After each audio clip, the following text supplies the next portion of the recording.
Bismillahirrahmanirrahim. Assalamualaikum warahmatullahi wabarakatuh. Alhamdulillahirabbil alamin. Wassalatu wassalamu ala asrofil anbiya'i wal mursalin wa ala alihi wa sahbihi ajma'in. Amma ba'du. Allahumma shalli ala sayyidina Muhammad wa ala ali sayyidina Muhammad.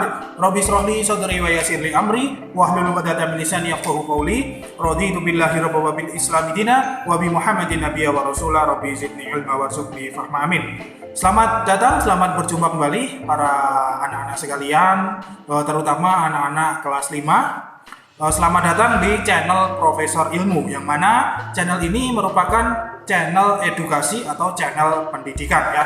Nah, pada kesempatan kali ini pembelajaran PAI, Pendidikan Agama Islam, yang pertama kali di tahun ajaran 2021-2022, yaitu khusus untuk anak-anak kelas 5, kita akan membahas tentang membaca surat At-Tin dan menulis surat At-Tin. Nah, sebelum kita mulai pembelajarannya, mari kita berdoa bersama-sama terlebih dahulu. Bismillahirrahmanirrahim. Raditu billahi rabban wa bil islami dina wa bi Muhammadin nabiyya wa rasula. Rabbi zidni ilma warzuqni fahma. Amin. Anak-anak sekalian, surat At-Tin itu adalah surat yang ada di juz 30 di dalam Al-Quran ya.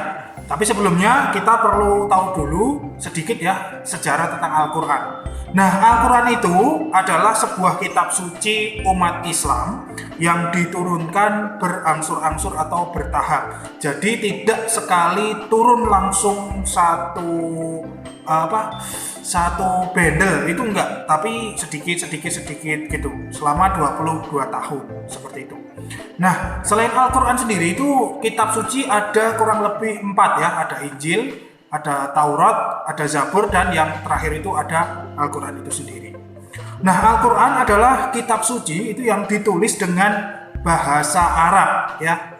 Jadi orang yang ingin membaca Al-Quran itu harus memahami dulu yang namanya huruf Arab atau sering disebut dengan huruf hijaiyah.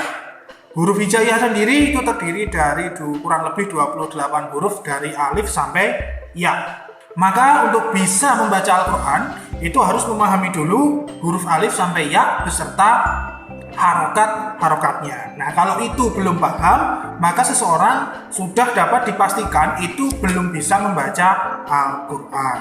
Nah, silakan bagi anak-anak sekalian yang belum lancar ataupun yang mungkin sangat jarang membaca Al-Quran, silahkan belajar dulu mulai dari Iqra atau Yanbu'a ya untuk memperdalam huruf-hurufnya. Bisa belajar sendiri di rumah atau mungkin bisa diajari bapak, ibunya atau kakaknya, atau mungkin ikut TPQ. Nah, di situ nanti bisa mempelajari Iqra ya, dari Iqra 1 sampai Iqra 6 ataupun Yanbu'a atau yang lainnya. Terus bagi yang sudah bisa membaca Al-Quran, yang mungkin sudah rajin, nah tingkatkan kembali kapasitas membaca Al-Qurannya. Nah, dalam membaca Al-Quran sendiri itu ada adab atau tata caranya ya, adab-adabnya. Jadi membaca Al-Quran itu bukan seperti seseorang itu membaca buku, tetapi harus ada adabnya ya, sopan santunnya itu ada. Karena apa? Karena Al-Quran itu merupakan kitab suci ya. Jadi tidak boleh sembarangan. Menaruhnya pun juga tidak boleh sembarangan. Istilahnya adalah kitab yang sakral atau keramat. Istilah Jawane keramat seperti itu. Nah, adab-adabnya saya merangkum ini ada 7, kurang lebih ada 7 adab ya. Yang pertama, seseorang yang ingin membaca Al-Quran itu harus membersihkan mulutnya. Jadi nggak boleh mulutnya itu bau. Harus menyikat gigi dulu ya. Minimal berkumur pakai Listerine atau sejenisnya. Terus paling bagus juga sikat gigi dulu. Kemudian yang kedua, harus bersih dari hadas kecil ataupun hadas besar, yaitu harus berwudu dulu ya. Jangan lupa berwudu dulu. Jangan sampai kita berhadas terus membaca Al-Quran. Lalu yang ketiga adalah menghadap ke arah kiblat, seperti kita sholat ya. Langkah baiknya seperti itu. Kecuali kalau memang itu di sekolah dan sekolahnya menghadap mungkin ke selatan, yaitu nggak apa-apa. Tapi kalau di rumah berusaha untuk menghadap kiblat, menghadap ke arah sholat. Terus yang keempat, membaca ta'awudz ya, harus membaca ta'awudz dulu. A'udzubillahi minasyaitonirrajim. Seperti itu harus dibaca dulu ya. Terus yang kelima, membaca basmalah. Kecuali di surat At-Taubah. Kalau di surat At-Taubah tidak usah membaca basmalah ya. Hanya ada satu surat itu yang tidak pakai basmalah. Nanti anak-anak bisa cek sendiri di surat At-Taubah itu di situ nggak tertuliskan basmalah, itu nggak ada, nggak ditulis di situ. Terus yang keenam, harus memperhatikan tajwidnya. Nah, yang paling baku, yang paling penting ini adalah ilmu tajwid ini ya. Perlu diperhatikan anak-anak. Ilmu tajwid itu adalah ilmu yang berfungsi itu untuk membaca Al-Quran dengan baik dan benar sesuai dengan makhrajnya. Jadi tidak sembarangan ya. Nah, perhatikan contoh-contohnya seperti ini. Silakan perhatikan.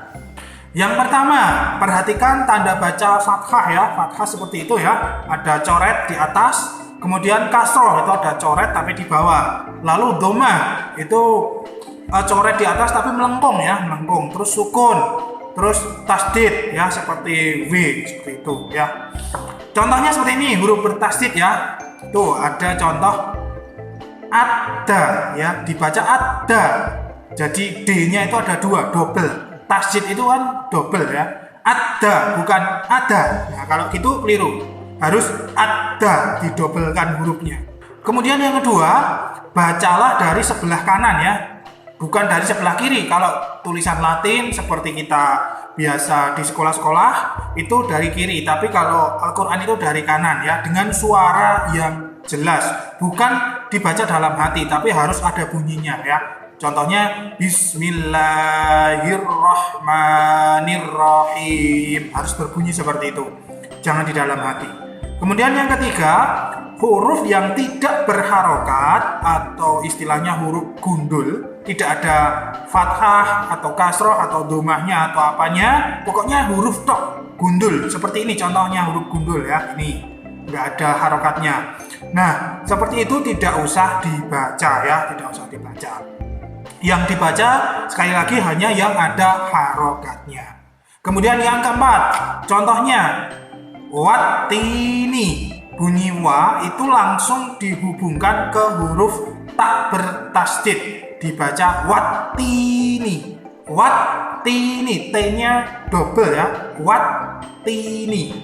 Nah, di situ ada dua huruf yang dilewati yaitu alif dan lam. Itu alif dan lam itu nggak ada harokatnya, jadi nggak usah dibaca, langsung masuk ke yang ada tasdidnya yaitu huruf ta. Watini, T-nya double karena tasdid. Tasdid tadi kan double seperti itu ya, jadi nggak boleh wati. Nah, itu nggak boleh watini, itu salah ya. Kemudian yang kelima, perhatikan perubahan syakal dan huruf-hurufnya ya. Perubahan kasroh, dhammah dan lain sebagainya. Terus huruf-hurufnya juga harus diperhatikan dengan baik. Kemudian yang keenam, cermati bapak atau ibu guru ketika membaca dan melafalkan ayat Al-Quran. Jadi anak-anak itu harus memperhatikan ya ketika bapak, ibu guru atau ustadz melafalkan ayat Al-Quran, perhatikan. Nanti di akhir video akan saya tampilkan pembacaan surat At-Tin ya. Nanti bisa diperhatikan dengan baik. Kemudian yang ketujuh, bacalah berulang-ulang sampai lancar ya. Jadi diulang. Ayat 1, wattini wazzaitun. Terus dibaca sampai lancar, berulang-ulang terus seperti itu. Nah, itulah adab-adab ataupun tata cara membaca Al-Quran dengan baik dan benar. Nah, untuk lebih jelasnya, lebih detailnya, anak-anak bisa nanti perdalam lagi di rumah masing-masing ya, seperti itu. Berlatih lagi, karena tanpa berlatih seseorang itu tidak akan bisa membaca Al-Quran. Kalau perlu silahkan untuk belajar di madrasah TPQ ya, TPQ terdekat. Kalau suasana seperti ini, suasana pandemi ya, belajar di rumah dulu. Mungkin kalau TPQ-nya libur, belajar di rumah, belajar sama kakaknya atau sama ibunya ya. Atau mungkin juga banyak buka-buka di YouTube itu tutorial khusus membaca Al-Quran itu sangat banyak sekali. Bisa disimak di situ dari awal sampai akhir. Jangan nonton film terus atau nonton game ya. Tapi belajar Al-Quran dari YouTube. banyak sekali. Manfaatkan sosial media dengan baik anak-anak ya. Nanti kalau kalian keburu usianya tua atau besar dan belum bisa membaca Al-Quran, nanti rugi sendiri. Karena apa? Karena doa-doa yang kita panjatkan itu hampir 80-90% itu menggunakan huruf Arab ya, menggunakan huruf Arab semua. Kitab-kitab para ulama juga menggunakan huruf Arab. Jadi kita orang Islam itu harus bisa membaca huruf Arab. Nah, untuk anak-anak sekalian, yang terakhir ini adalah tugas ya, tugas untuk kalian semua, yaitu silahkan nanti membuat video membaca surat At-Tin ya, membuat video membaca surat At-Tin ya, direkam di rumah. Nah, setelah itu nanti kirimkan ke nomor WA. Itu tugas yang pertama ya, membaca, direkam, kirim ke WA saya. Nanti WA-nya ada di sini, silahkan dilihat ya, saya cantumkan nomor saya. Terus kemudian tugas yang kedua, tulislah surat At-Tin ya, ditulis dengan baik, dengan rapi ya, serapi-rapinya di buku tulis. Tapi ingat, jangan sampai dituliskan, harus nulis sendiri seperti itu. Nanti saya tahu siapa yang dituliskan, siapa yang nulis sendiri. Nah, setelah menulis dengan baik, silahkan dikumpulkan ke sekolah ya. Lebih cepat, lebih baik. Mengumpulkan, langsung pulang. Nanti ada tugas selanjutnya, seperti itu. Jangan menunda-nunda tugas ini ya, anak-anak. Karena selain ini juga masih ada tugas-tugas dari Bapak Ibu Guru yang lain. Segera setelah mendapatkan tugas dan perintah dari saya, segera kerjakan, segera kumpulkan. Seperti itu. Nah anak-anak, mungkin cukup itu dulu ya video pembelajaran kali ini. Namun sebelum kita tutup, silahkan perhatikan pembacaan surat At-Tin ya, yang saya bacakan sebagai berikut ini, silahkan disimak.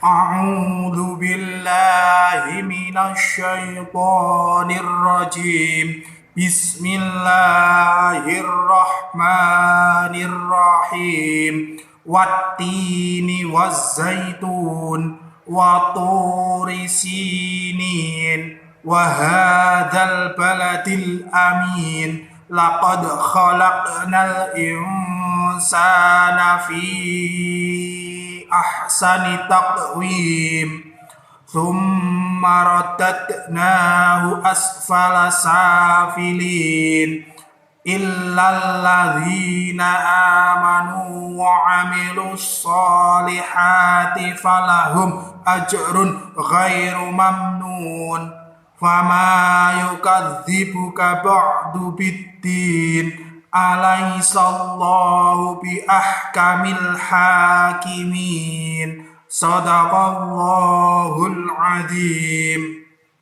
Nah itulah pembacaan contoh ya, contoh pembacaan surat At-Tin. Nanti anak-anak silahkan membuat videonya seperti itu ya, dengan membaca surat At-Tin tersebut direkam ya, direkam dengan handphone.